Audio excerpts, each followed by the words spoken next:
Give me a countdown. 3. Just in front of the face. 3, 2, 1.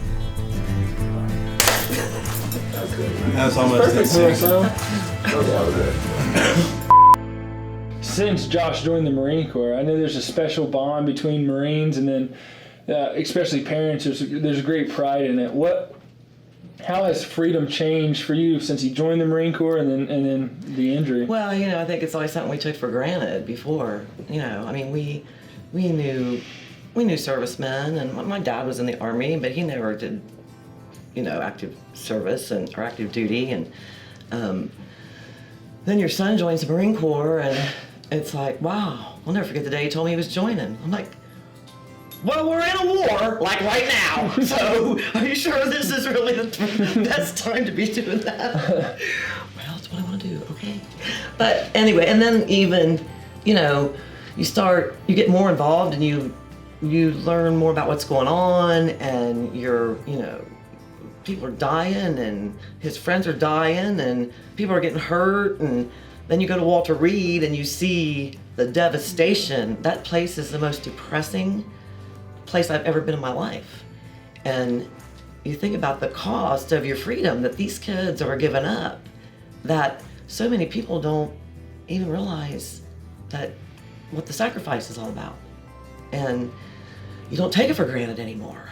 It's just, there's people out there that are taking care of it for you, and you want to be behind them 100%. And it just changes your whole perspective on it, totally. Yeah. And it just, I don't know, it's hard to explain.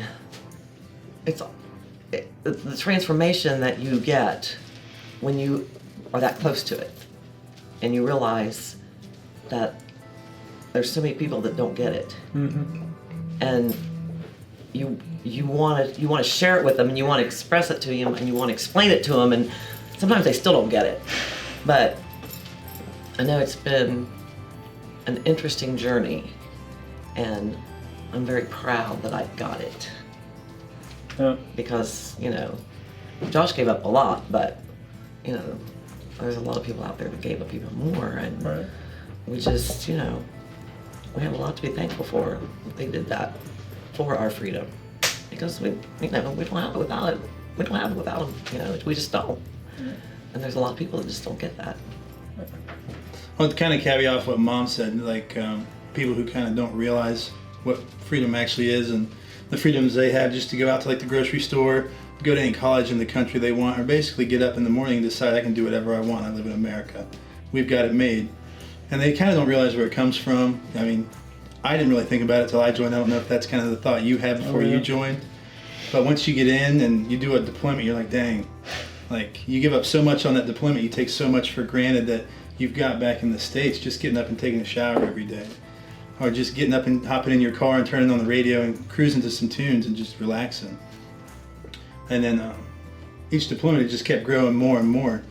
You're with so little for so long. It did grow more and more every And then you come back and you're like, man, we've got it so good over here. We can do anything we want. This is the greatest country in the world. But there's a lot, like Mom said, that is sacrificed for that. People lose their lives, limbs, sanity, marriages. A lot goes into it for that to be possible. But since I got hurt, it's even more. The little things that I never even thought about before, when I first deployed, I thought either, I come home and nothing's wrong, or I come home in a body bag. I never imagined this scenario. Right. The in-between, yeah. And I didn't think about the gray area. Exactly. It wasn't really something that ever crossed my mind.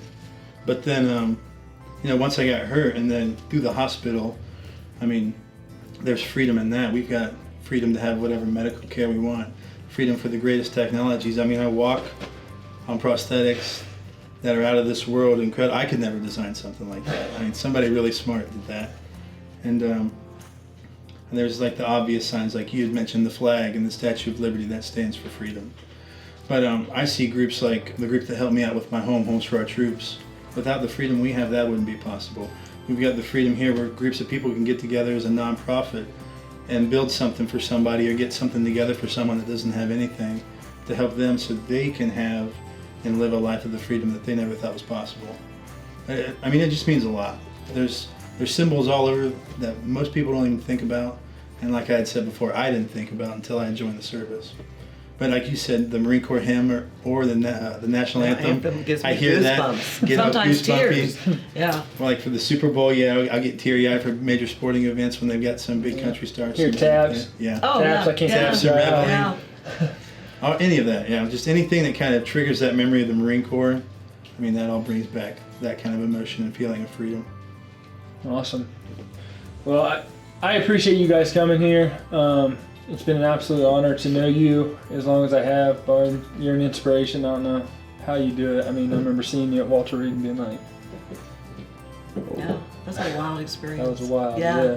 Yeah. I mean, it was something for me, and seeing you and how you were able to hang in there was very impressive. So I want to thank you guys. Josh, you'll always be #1 Hall of Heroes.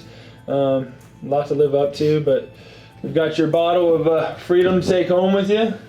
Hey. With that, do a cheers to freedom. Cheers to freedom. Cheers.